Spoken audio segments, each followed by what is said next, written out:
After founding Buenos Aires in 1536, Pedro de Mendoza assembled those of his men who had not died from starvation and or in combat with Querandí warriors, and sailed up the rivers Paraná and Paraguay to establish Asunción.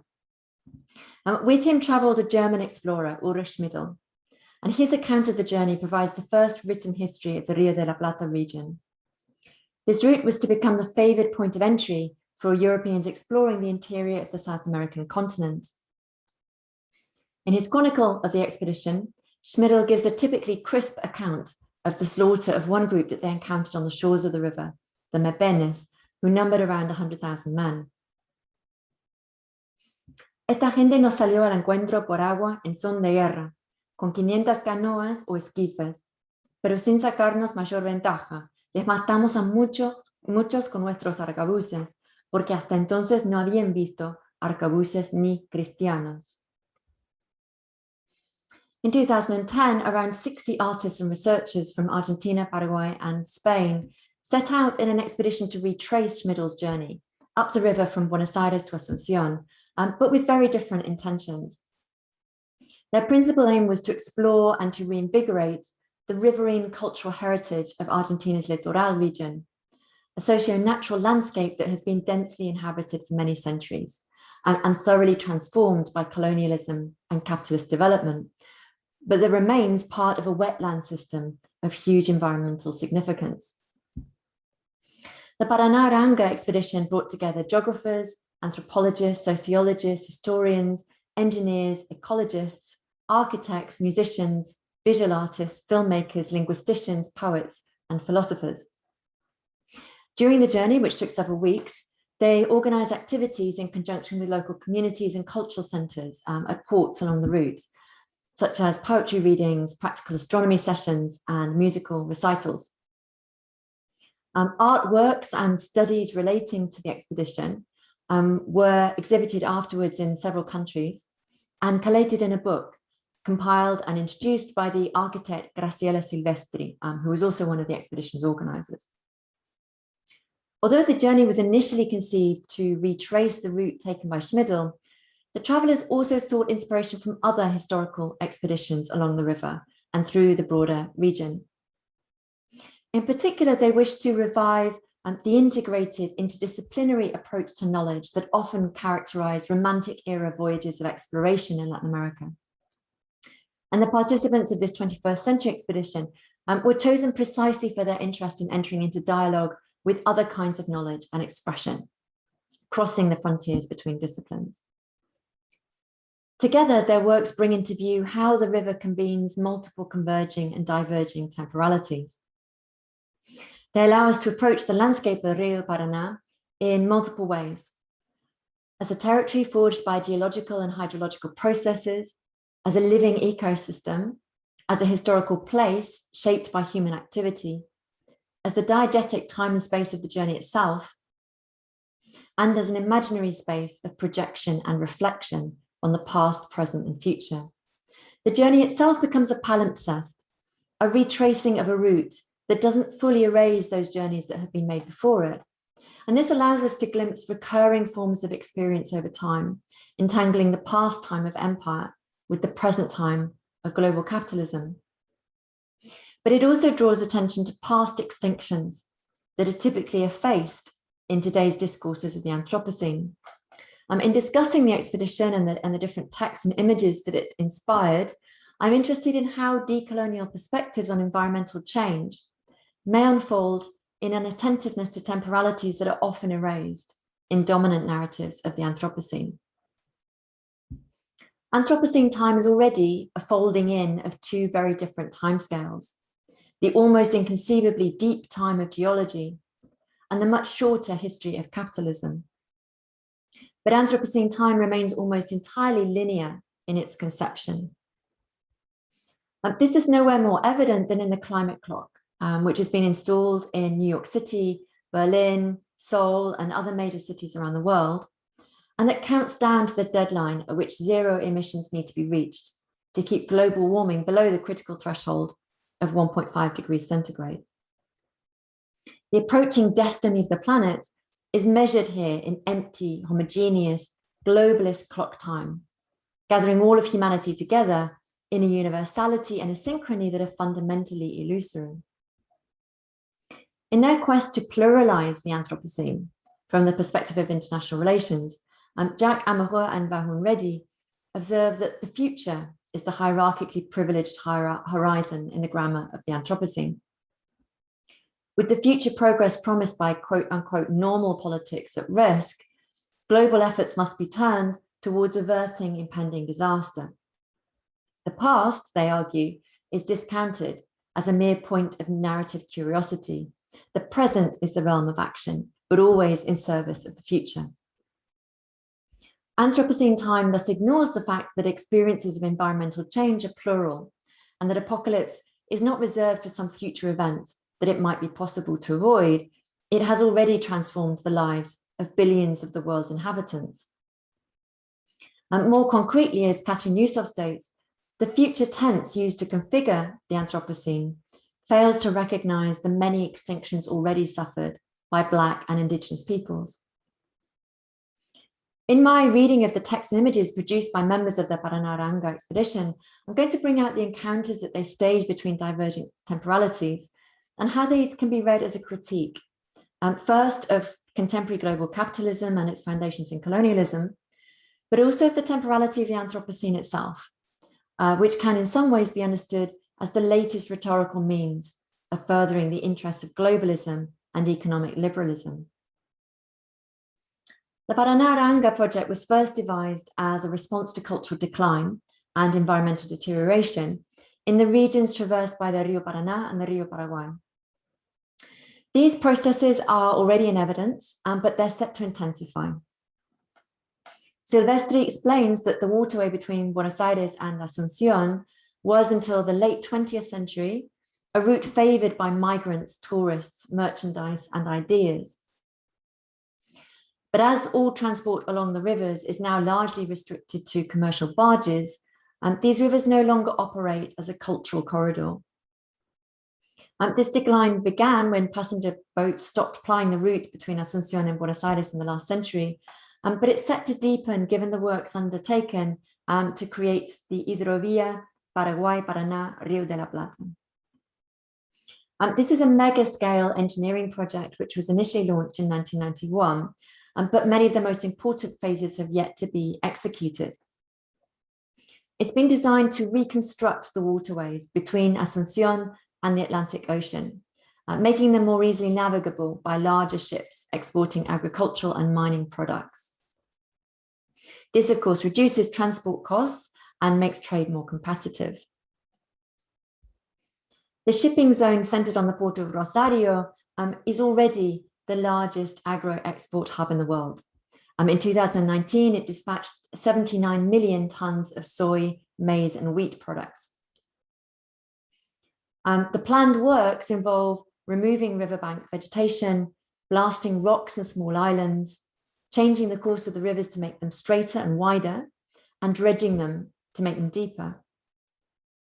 Since the 1990s, the Hidrovía has been founded on three key ideas: privatization, efficiency, and regional integration. It has already brought some important economic benefits, but so far these have largely been reaped by transnational companies and international financial groups. As one might expect, the World Bank's report on the Hidrovía project welcomes the economic gains that the project will bring.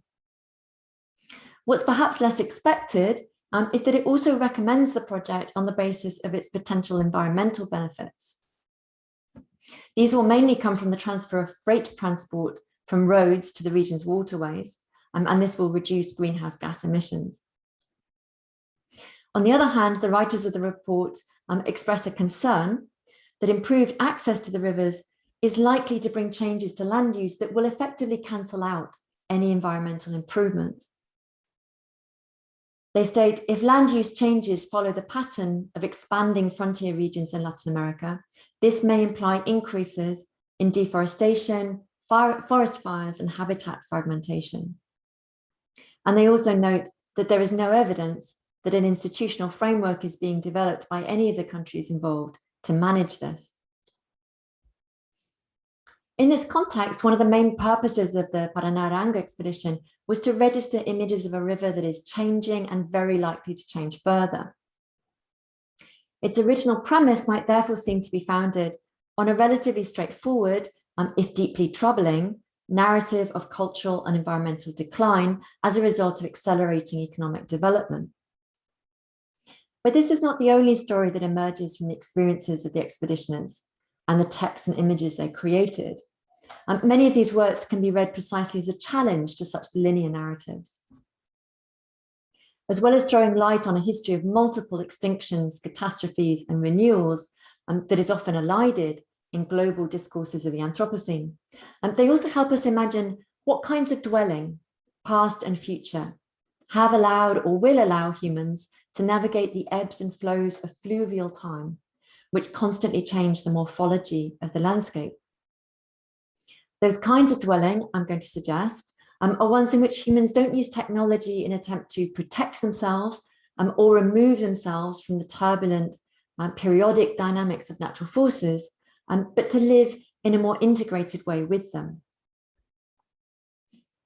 If the purpose of the Hidrovía project is to speed up the time taken to export goods, overcoming the obstacles of time and space, the Paraná Ra'anga expedition sought explicitly to restore these for its travelers. Their experience was deeply marked by the slow speed of travel up the river on the Paraguay, an old repair ship donated to the Paraguayan Navy, and which had been reconditioned as a cruise ship.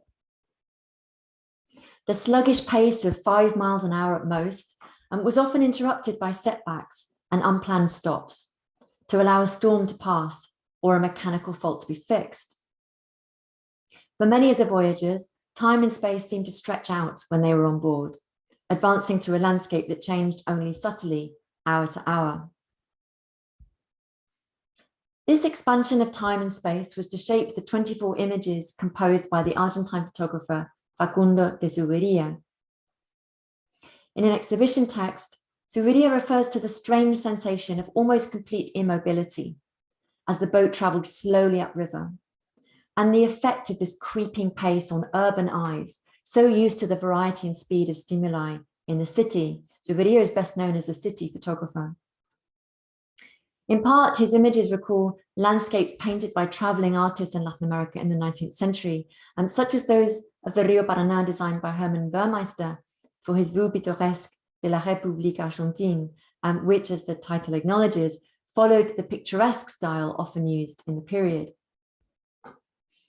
Like these images, the wide angle and distant focus of Zuberia's photographs magnify the pleasing sweep of the river shore, and the inclusion of the occasional little boat adds an artistic touch that many picturesque painters considered to bring out the natural beauty of a scene.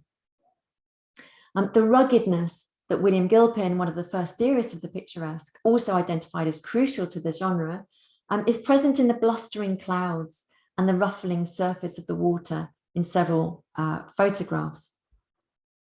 In colonial contexts, critics have tended to see the picturesque, which encompasses irregularities within a harmonious whole, as a tool to domesticate the unknown and organize the unstructured. The exhibition of Zuberia's photographs as a series, however, produces a rather different effect. As we shift our gaze from one photograph to the next, the changes evident between them highlight the agency of nature, unfolding over time before the static, passive gaze of the viewer. They depict a landscape that is constantly changing, that resists capture in a single iconic arrangement. The striking use of black and white lends drama and dynamism to the riverscapes by accentuating the play of light, the swirling or scudding of clouds, and the rippling of waves below. The eye is drawn to the horizon of each photograph, positioned exactly at mid-height, that line separating water from sky that becomes sharper or softer or disappears altogether as atmospheric conditions change. At the same time, the photographs represent for Zuberia, he says, something unchanging in nature, a time that is arrested in its presence, silence. They represent a kind of permanence through change that is the antithesis of modern constructions of time as progress and supersession. This altered experience of time that brings to the fore the protagonism of the natural world is also explored in a video created by Laura Guzman, a visual artist who was born in Rosario. Guzman overlaid sequences that she filmed from the boat with audio recordings of reflections by different members of the expedition. And she asked each how they imagined the future of the landscape through which they were traveling. As in the photographs by Hidrovía, the fixed position and angle of the camera brought out variations in light and vegetation. The sequences were recorded mainly among the more remote stretches of the Paraná. And so they show riverbanks rich with vegetation and with canoes or tiny figures on the shore, only rarely entering the frames. Slow fades to and from black separate the sequences and the voices that accompany them, evoking the passing of days and nights. In the long pauses, the sound of birds and sometimes howler monkeys can be heard above the drone of the boat's engines. The perspective of an unseen, disembodied spectator surveying the riverbank affords little of the sense of visual mastery that it might in other contexts, as the viewer is subjected to the slow pace of travel and the emptiness of a space unmarked by singular features, and with the boat's progress almost imperceptible against the barely changing landscape. Against this backdrop, Glusman's traveling companions share their predictions about the river's future, turning the landscape into a space of imagination and debate. Some interviewees express a preemptive nostalgia, acutely aware that they're experiencing and recording a river that may soon cease to be as it is now. Others are more open to possible transformations of the region and the opportunities that this may present. But oddly, given the initial purpose of the journey, the theme that emerges again and again in their reflections is the difficulty of believing that this landscape could really change.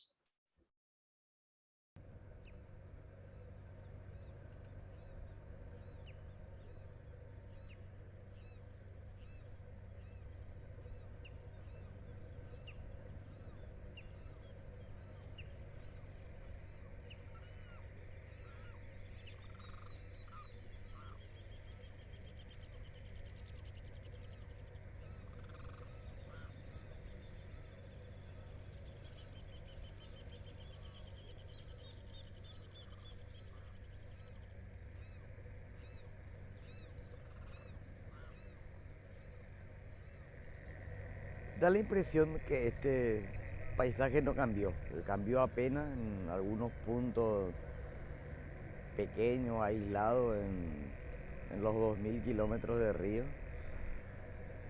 que permanece tal cual desde la conquista, desde tiempos inmemoriales, ¿no? Por lo menos este que es el Paraguay, el Paraná, después de la confluencia con el Paraguay ya fue represado, expandido, cercado, acanalado, ¿no? Eso sí tuvo cambios drásticos.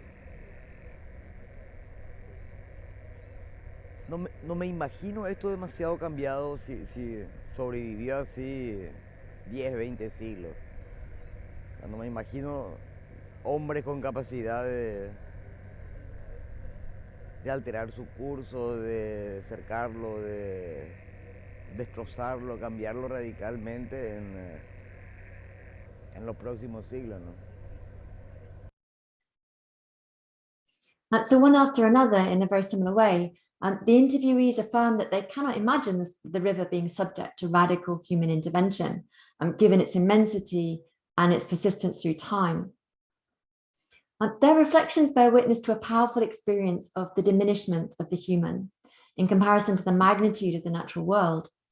This sense of timelessness and permanence provides an important counterbalance to the belief in human dominance through technology that is ingrained in a mega engineering project like the Hidrovía. It's also a useful corrective to the aggrandizing of human agency in many Anthropocene discourses that ascribe to humans the capacity to destroy or to save the planet. In part, it's the monumental dimensions of the river that seem to invite us to view it as a permanent and unchanging geological feature, and to revise our estimation of human power, to remember, as one interviewee admits, that el hombre no domina todo. In his own reflections on the Río de la Plata region, published in El Río Sin Orillas, Juan José Saer relates the sensation of looking down on the Paraná Delta from above and seeing it acquire an illusory immobility and a geometrical definition that belies its dynamism. El triángulo de tierra de un verde azulado, apretado por las dos cintas inmóviles casi incoloras, yacía allá abajo, en medio de una inmensa extensión chata del mismo verde azulado, inmóvil, inmemorial y vacía, de la que yo sabía, sin embargo, mientras la observaba fascinado, que como todo terreno pantanoso, era una fuente inagotable de proliferación biológica. The impression of permanence in the landscape that so many interviewees refer to is an illusion. This is firstly because the Paraná is a highly mobile landscape in which the boundaries between land and water cannot easily be drawn, as the river's beds and banks are continually changed by the sediment carried in its flow. This is one of the reasons that the river presents significant challenges for navigation for boats of all kinds. Its strong winds and currents are not always registered by monitors or projections. And its maps need to be constantly updated as islands and sandbanks form, reform, shift, or disappear. Such changeable conditions formed a significant part of the expeditioner's experience on the river. The logbook entries tell of new islands that had formed overnight while they were asleep, and an unplanned stop to remove from the boat propeller one of the dozens of tree trunks that they saw hurtling down the river. As a result of the large volume of sediment that it carries, the Paraná Delta is continually advancing. If the expedition held out the promise that its members might experience the slow time of 19th century and early 20th century travel by boat, they were also exposed to a dynamic environment constantly being reshaped by multiple forces. But the illusion of timelessness that the river's landscape may create also stems from our inability to detect anthropogenic change in landscapes that might appear natural to us, but in fact have been drastically changed through farming practices and the introduction of non-native species. It shows how much easier it is for urban dwellers to grasp social change than environmental change, and our tendency to reserve for nature a place beyond temporality, rather than to grasp its particular forms of immutable mutability. The descriptions of untouched nature recorded on Glusman's video contrast strongly with the findings of the expedition's ecologists, who observed significant changes in flora and fauna that bear witness to a series of radical transformations of the landscape over time. The Chaqueña region of Argentina, which borders the Río Paraná and the Río Paraguay, was the area most affected by an enormous wave of deforestation in the late 19th century and the first half of the 20th. With timber mostly used for railway sleepers or tannins for the leather industry, and whole swathes of forest cut down to make room for the cultivation of cereal crops or grazing cattle. And the secondary forests that have regrown in some places do not share the same characteristics as primary forests and are generally degraded. At present, it's estimated that 93% of the remaining forested areas in the region show signs of deterioration as a result of human activity. The historical accounts of European travelers' journeys upriver are a rich source of comparison that allow environmental changes to be tracked over time. Agata Bóveda, one of the expedition members and a biologist and photographer from Paraguay, compared and contrasted aspects of land use, flora and fauna in today's river landscape with those described by traveling naturalists in the past. And she focused particularly on texts published by the great French naturalist Alcide d'Aubigny, who traveled along the Paraná in 1827 and 28 as part of an 8-year voyage in South America. D'Aubigny describes the extraordinary biodiversity and abundance of the river's ecosystems, which were able to support at that time a wide variety of fauna, including deer, monkeys, tapirs, and jaguars. Of the many different birds spied in vast numbers by d'Aubigny, Boveda notes that only great egrets are now to be seen in large flocks along the Paraná, with other species seen rarely or not at all.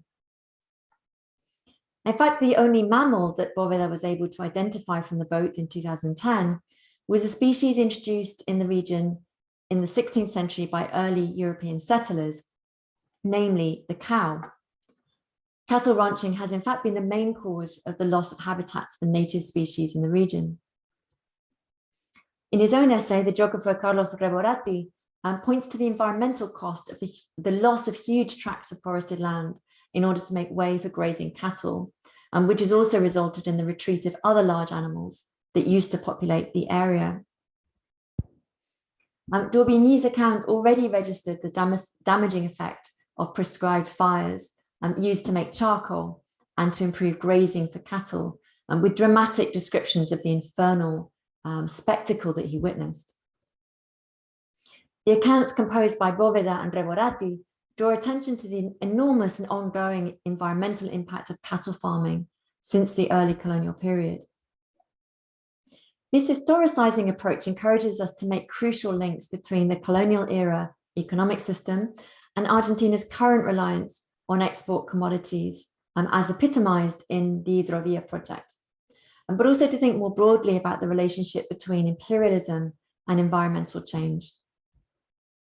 The enormous biological and ecological impact of what Alfred Crosby called the Colombian exchange is exemplified in the rise of the cattle industry in colonial America. In Rio de la Plata, hides from vast herds of cattle were the chief export of the colonial era, with 1 million hides a year being sent to Spain by the end of the 18th century. Colonialism represents Europe's first attempt to re-engineer the environment on a vast scale, to transform landscapes and to move plants, animals, and minerals around the world, forever changing its ecologies. Viewing the Anthropocene from the perspective of colonial history allows us to see that environmental change is not an unintended and unanticipated byproduct of modernity, but it's very objective.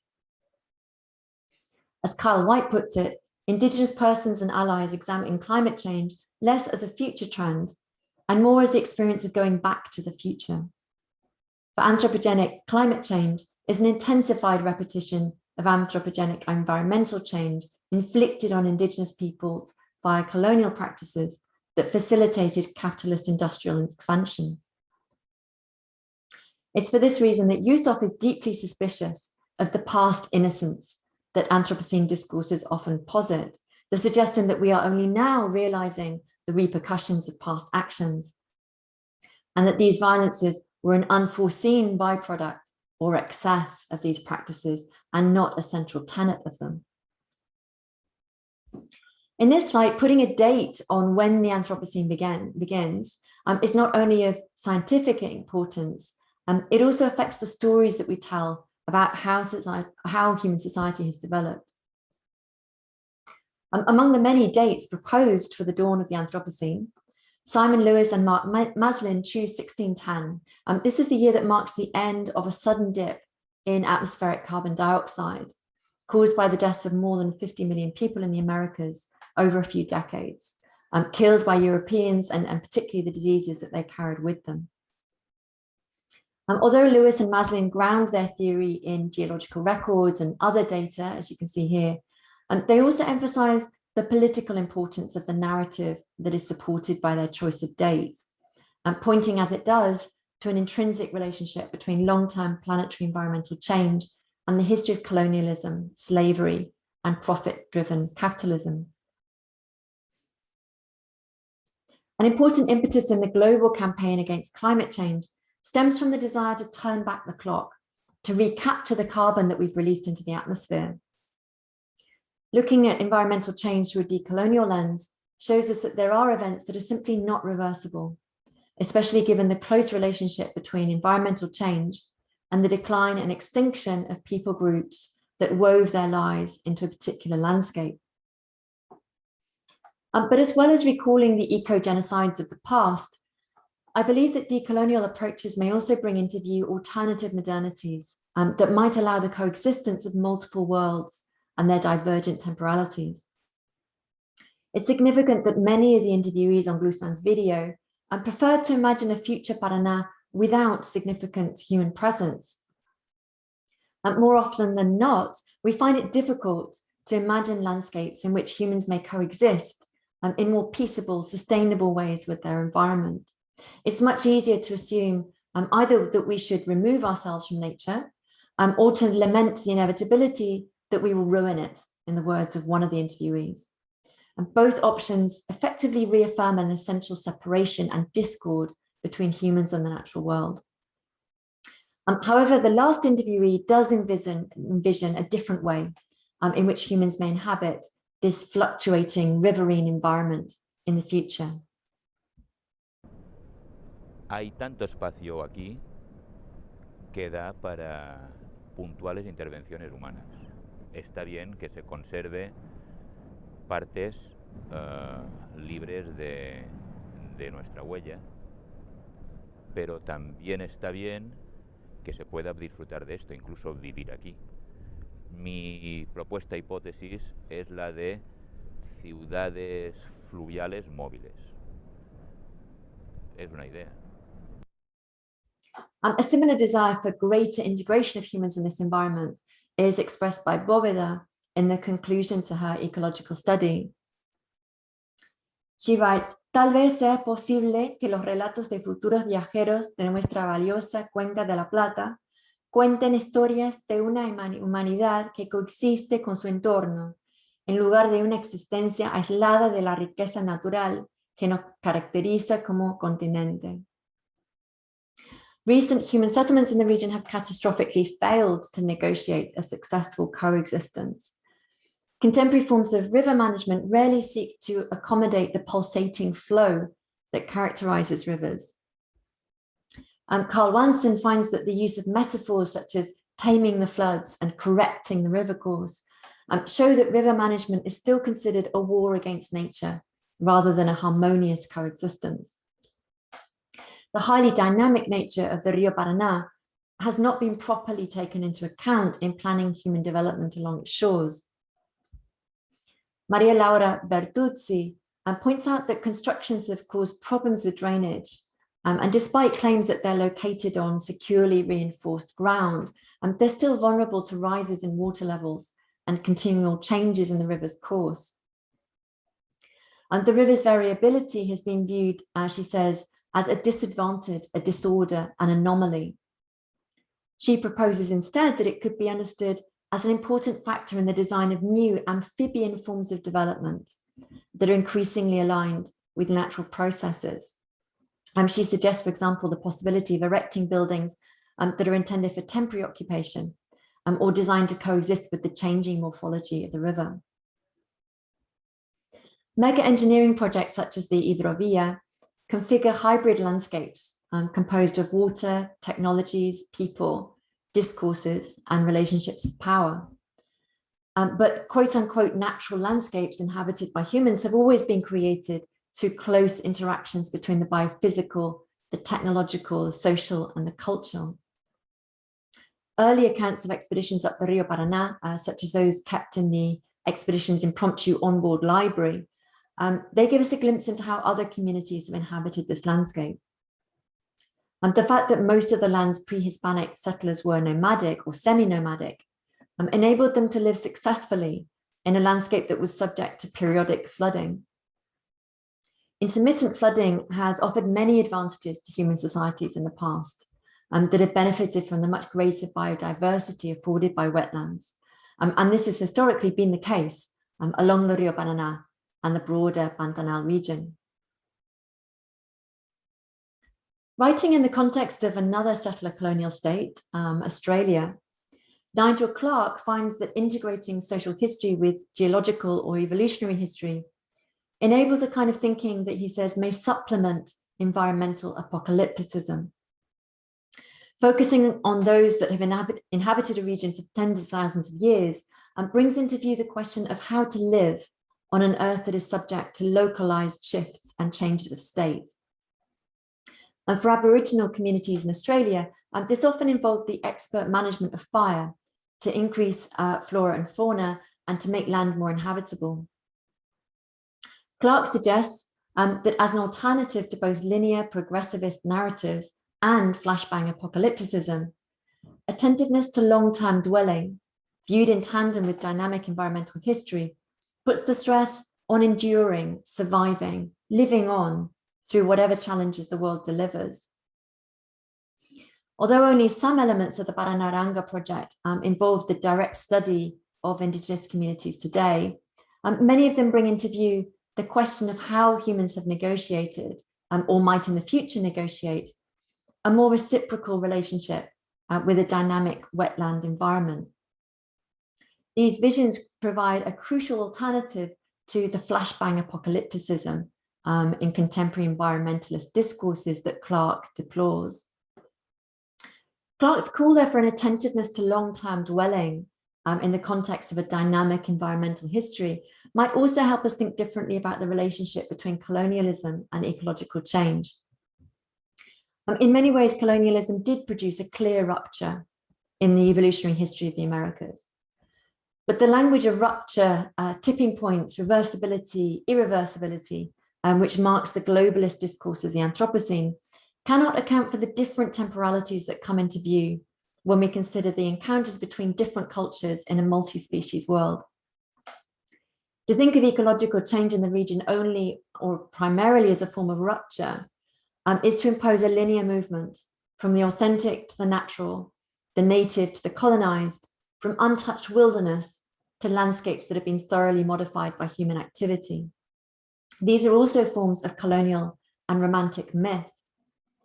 These landscapes have already been shaped in multiple ways by people groups living in the region for thousands of years before the arrival of the Europeans, and whose mode of inhabiting a territory was based on migration and slash and burn agriculture. Silvestri reminds us, to quote from her, that the dream of autochthony, plants, landscapes, and humans is too close to the European ideal of sedentary living and very far from the conception of territory held by the nomadic peoples of the lowlands. To think in terms of rupture also fails to account for the agency of the natural world itself, which traces its own histories of migration and recolonization, particularly here with the dispersion of seeds that is propelled by river flows and floods. What the observers on Glusman's video saw is not an untouched nature that has persisted through millennia, but a remarkable mobility, resilience, and capacity for regeneration that is characteristic of plant colonizations. What emerges very clearly in Paraná Ra'anga is the sense that understanding the relationship between human history and environmental change doesn't simply require us to zoom out to imagine the vast scales of deep time, challenging although that already is. It means to understand how dominant discourses of anthropogenic environmental change may, in their calls for united global action to save the future of humanity, obscure the colonial violence already wreaked on peoples and landscapes, and justify the continued subjugation of the world to Western technology and universalism. It also means to grasp the disjunctions between the linear temporality of Western technomodernity and the periodic rhythms and turbulence of hydrological and other natural systems, and to ask how we might navigate these tensions differently, to find new or perhaps even rediscover old modes of dwelling in landscapes, landscapes that may become even more challenging to inhabit in the future.